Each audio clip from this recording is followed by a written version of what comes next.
All right, guys, we're here with Ashley as a special guest, Hustle at Home Mom, and we got Chris, we got Riff, and we got Ricky and myself, and we got Ben and Beto in the back. Let's go. And I guess we can really kick off this first topic, and it's gonna be a different perspective on reselling. But before you go into that, can we go into a little bit of background about yourself? Yeah, so we wanted to bring Ashley on. I am your editor. Yes, you are. It's so weird. We've been friends for so long. We're in a group chat with my wife and your husband, and we talk all day, every day. Oh, yeah. Every day. Sometimes awesome, sometimes inappropriate, but it's all the funnest way to talk. Yeah. But we finally got to meet you. Yeah. And you've been here with us. It's been so fun. It's been really fun. You are just as animated in real life. Like, it's not an act.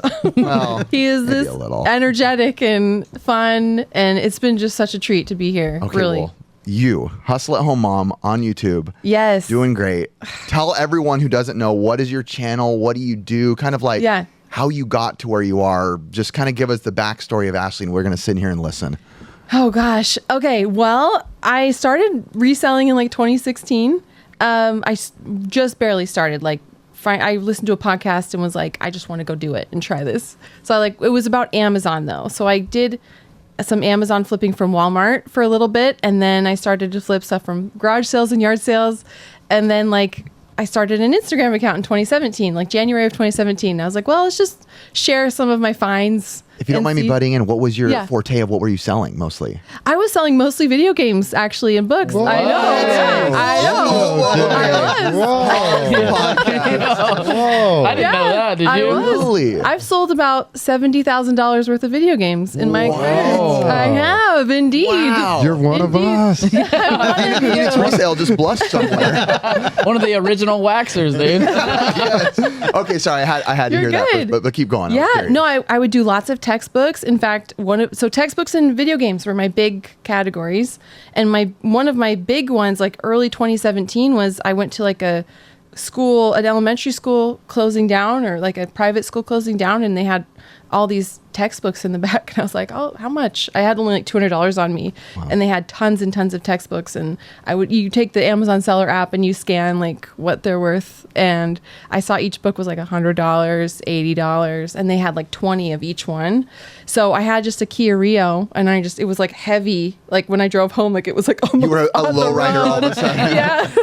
And I drove it home, and what's great about Amazon is you just scan it, put it in boxes, and ship it off to FBA. And so I did that, and it ended up selling for $10,000 because it was textbook season the next month. It was amazing. Dude, so 200 into 10,000. That was a cool story until I did Whatnot with you. Now that's not a cool story anymore. She was very impressed by our Whatnot the other night. It was fun. Whatnots are crazy. So I want to know, what got you into, so you're starting out with video games, then textbooks. Yeah. Right now, currently, you're like a high-end clothing, women's clothing reseller. Yeah. You're on YouTube. What kind of jumped you into being like, I want to do YouTube? When did you realize you were successful? Like, kind of where did that all happen? How did it happen? Yeah, I definitely, I tried dabbling in both for a long time, Amazon and eBay, and I did both. But it came to a point where I was like, well, I have to kind of focus on one thing. And so when I started YouTube, which was from the encouragement of other YouTubers in the reseller community, they were like, you might be good at YouTube. You should try it, because Instagram was going well. And I was the most reluctant YouTuber ever. My first video is just me holding my phone and going, just get through it, just get through it. That's everybody, though. That's everyone. Yeah. It starts ugly for everyone. And then it just started to kind of grow a little bit. And I would talk about Amazon and eBay. But then I realized, in about 2020, I kind of had to make a turn with, well, I only have so much time because I still only do this part-time. I'm a full-time mom for the most part. Yep. So I try to keep my hours 10 to 15 hours a week. And so I was like, well, I only have so much time to devote. Should I go all in with YouTube or all in with Amazon? And I decided YouTube. And by default, that meant eBay, because eBay, you can share all the cool stuff you find. Amazon is not conducive to sharing. Oh. So you don't want people to know what you're selling or what your account is, because they can do bad things to you. Yeah. They can try to sabotage you. So so I just decided, well, let's go all in with eBay. So I was doing both, and I just did more of what works with eBay. And someone who really inspired me was Tech in Sports. I don't know if you guys are familiar with who that is. He's one of the biggest, if not the biggest, clothing sellers on eBay. Sells about $100K a month, and he has this just very routine way of doing things that was really inspiring to me. And so I was like, well, it's just a numbers game. If on eBay I can get X amount of listings up, I'll have X amount of sell through and make this much a month, and it just and then I just shared it on YouTube. So, and it's been a very slow and steady growth with YouTube. It's just been here and there. It's never been a big spike. It's just been which slow I think and is steady. very healthy. I hope so. Yeah. I've said it before on the podcast that there's been many a big YouTuber, and I'm talking like the Yeah. big guys who say like that is one of the worst things that can happen to you.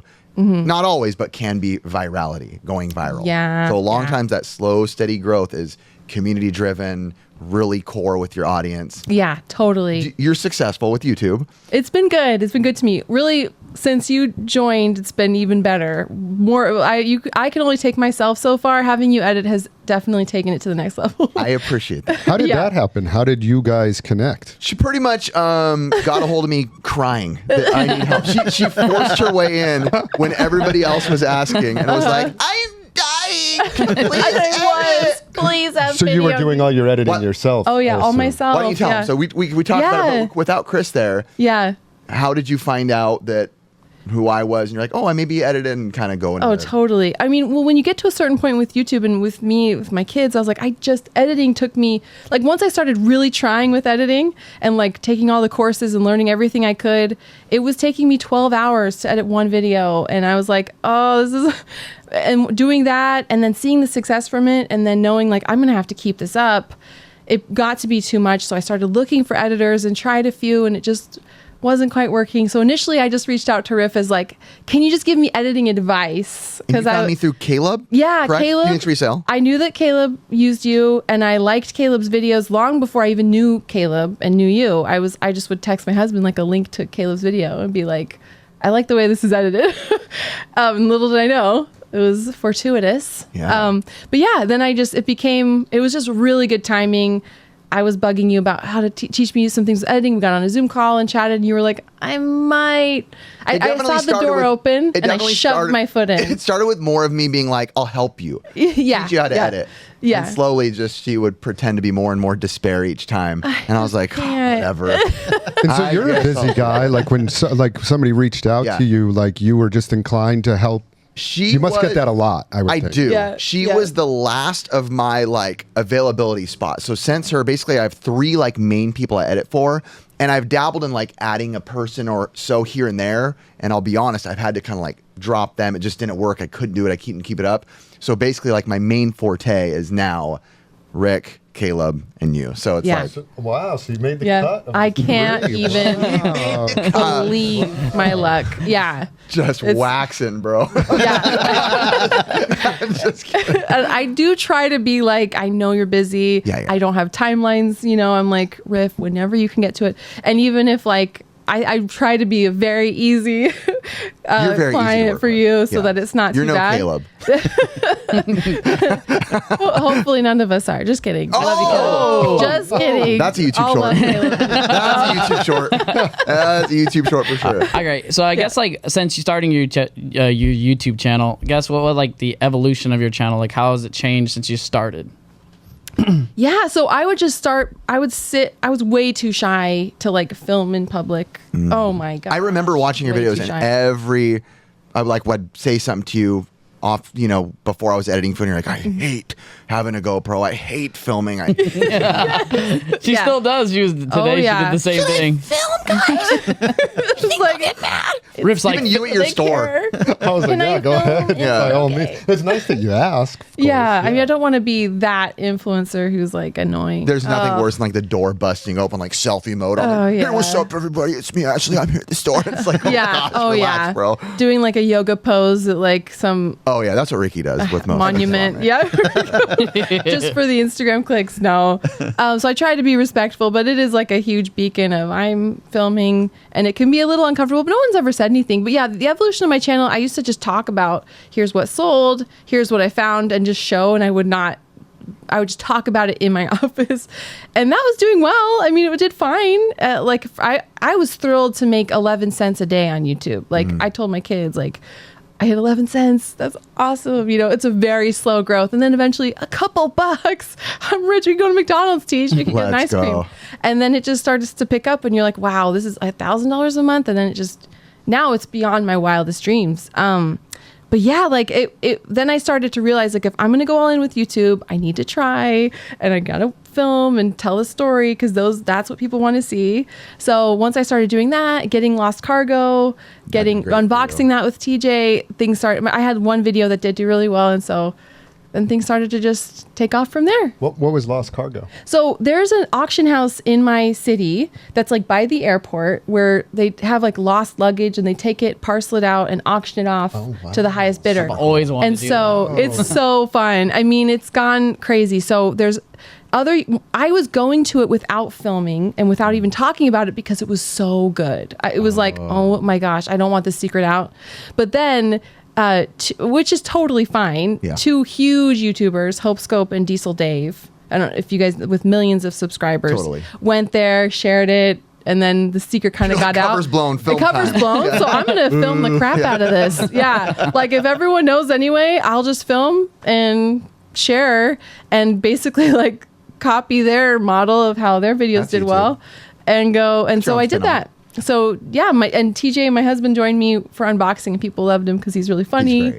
And I had one palette that was particularly amazing, and so yeah, so those videos I tried to mix in. I am so intrigued by that. I never thought about the lost cargo of all the stuff, the luggage that gets lost. So they pallet it, and then you would buy it, and it's yours. It's yours all as is. So you there can be shoes, and you bid online. It used to be in person, but it then became online, and I know the guys, I know the owners, I've talked to them, and they're really sweet. But yeah, it's huge, it's massive, like this airplane hangar full of Gaylords. That's such like a fun thing too. Like, right, you feel like in YouTube, there's a thing called buckets in YouTube, which is like your videos that you do that are like swap meets. Like swap meets can be a bucket. Like, I thrifted blank. I thrifted blank. Anything.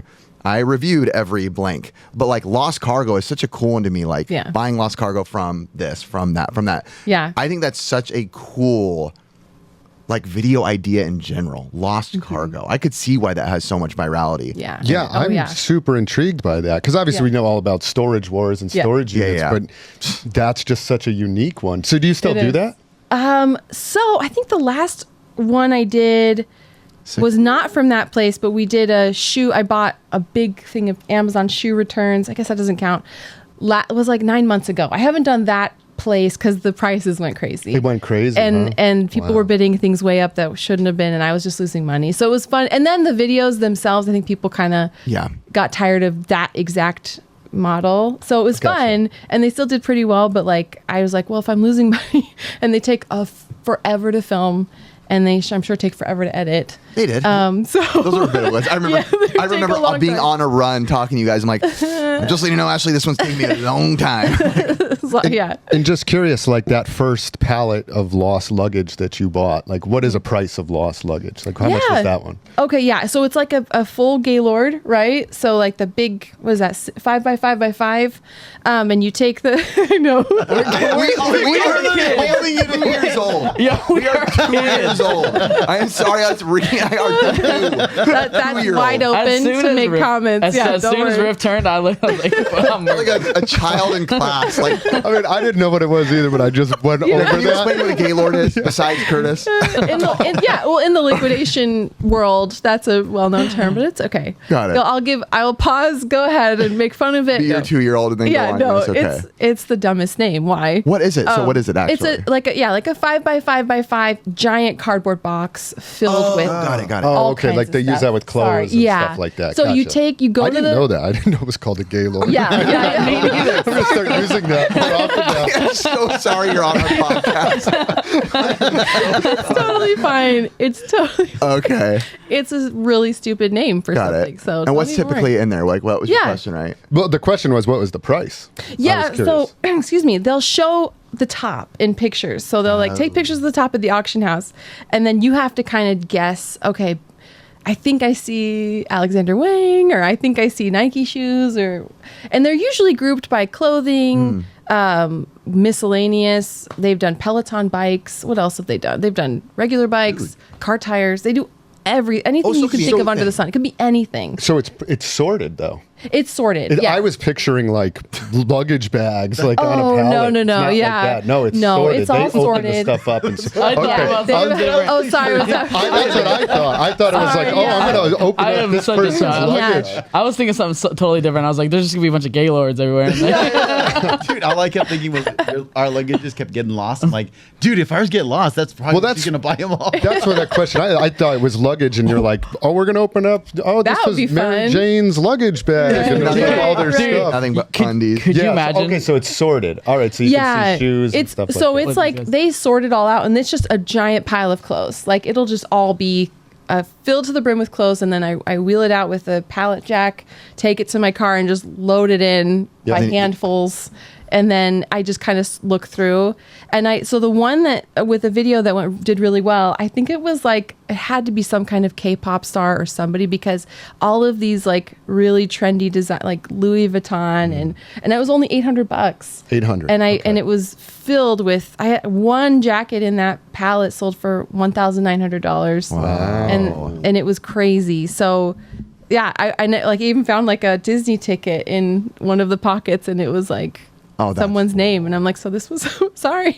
I'm gonna go ahead and sell all of Do you this. feel like the reseller community was accepting to you when you came into YouTube? Like when you came in, was there any backlash, or were people like, I know just YouTube's a weird space to be in, and I know, and there's different communities within YouTube that are like, it could be anything, camera collecting or whatever, people who knit or wine tasting, and some people say their communities are not super accepting of new people, or they get weird of different faces. Yeah. Everyone was cool with you. Oh yeah, Okay. it was really welcoming. That's awesome. And I kind of stay out of drama, so there was no drama really. I'm a mom who talks about the crap I sell on eBay. And what would What would you say like the community is that mostly is your demographic? Like obviously we're resellers of video games, so our community is video games and collectibles. Like what would you say yours is? Do you know? Yeah, just a lot. There's a lot of stay-at-home moms or Stay-at-home moms. a lot of women who like to go thrifting and then sell it on Poshmark, sell it on eBay, Mercari. So I think that's kind of my little niche. Do you have an age range on your YouTube analytics? That Yeah, kinda watches you know what? It's extremely split. Like it's almost a third 18 to 25, and then a third, or maybe that's a little bit less, but like it's very even between all age groups, which is kind of crazy. But it is like 75% women. So it's it's mostly women. What's Okay. the 25, age 25 to what? What's the bracket in YouTube they give you? 25 to 35? 35? Yeah, I think 25 to 35. Ours is like 100% that, pretty Oh, much. really? And Okay. like my then- Instagram Yeah. insights and stuff like that is 25 to 30. I think we have like Oh, okay. literally like Okay. 0.2% women. Okay. We're probably looking I at think the I one have like like 3% on my not even that for us. yeah 3%. I'm such a good guest. Yeah. No. Trust me, you are. But yeah. I don't know. As a guy, that's why I'm like, I'm always looking for different outlets to buy and sell. I'm like, wait a second, this luggage cargo thing, I kind of want to look into that. They did start shipping, so that auction house does ship now, but it's like $400 to get it. Yeah. Did they give you like a rule, like how long they wait until they ship off somebody's stuff as lost cargo? No, I don't know. I don't like know 4 where days they later? get it. Literally. I'm not sure how. Snooze, you lose. What I was trying to say earlier was imagine like somebody coming home from an expo that packs their entire bag and Retro Rick. That's what I'm Caleb. saying. Dude, They that would just be that's a boatload of Retro cash Rick right and there. Caleb, the way they do it is they just ship, giant luggage filled to the brim with like mega rare stuff. And I'm just like, imagine if that was in there. And it all gets sorted out and sold to me. Yeah. That's how it works. And then I would love share if it you on his opened it and it YouTube. was like Phoenix resales and you just taunted him. You're like, double up on everything, bro. Amazing. I will sell it back to you for double. Yeah. Yep. Yeah. Hey, Rick, you had a question, right? What? Oh no. Anyway, I tried to get him a question to give him a little toss up. We're always trying to get Ricky to talk, but he doesn't love to talk. Yeah. Anyway, All good. do you want to all ask good. it or I'll ask it? You can ask. Okay, there's a question I said, like, what do you is like your biggest enjoyment from like being on YouTube? YouTube is hard. Like I love it, but I get very I get in my head about it and I overthink it. But YouTube connecting with people has been really cool. When people leave messages saying that like they made their first $1,000 on eBay from my videos helped them, that means the world. Because I think $1,000 a month can change someone's life. Huge. Huge. I mean, not here in California, but anywhere else that could be rent. Yeah, yeah. It's and especially I think especially moms, we tend to feel like, what do we do? Our kids need us at very multiple times of the day. Yeah. It's hard to think just going back to like some kind of in-office place. So I like the flexibility. YouTube is great for that. Like I can just share my little journey and share with people, hey, if you have kids at home, you can totally do this and totally make money, and it's fun, and if I can teach you something, that's great. I think your YouTube channel name is a great name, almost like an inspiring name for moms. That's Hustle at Home Mom. Like you are a mom, but you're hustling. You're not just a mom. You're making money. It's awesome. Majority of women are just always hustling. Yep. Well, yes. Moms especially. Hey, Shout out to the mothers out there. Are all hustling. For my mom. Especially Curtis's mom. You know what's crazy? My mom actually works with me, and like she's literally been like a duty aide. She's done she's just like kind of followed me. A duty aide. What's a duty aide? Somebody that's like at a school that like takes care of kids and like actually monitors them like at lunch and stuff. Oh yeah. She basically like she was at my school. She would just kind of follow up like with me. I was Good like, mom right there. oh, mama's boy, all Raised the a good way. one, Curtis. Oh, Thanks, Curtis. Don't tell your brother. and I guess other than the enjoyment, is there difficulties with also running the channel?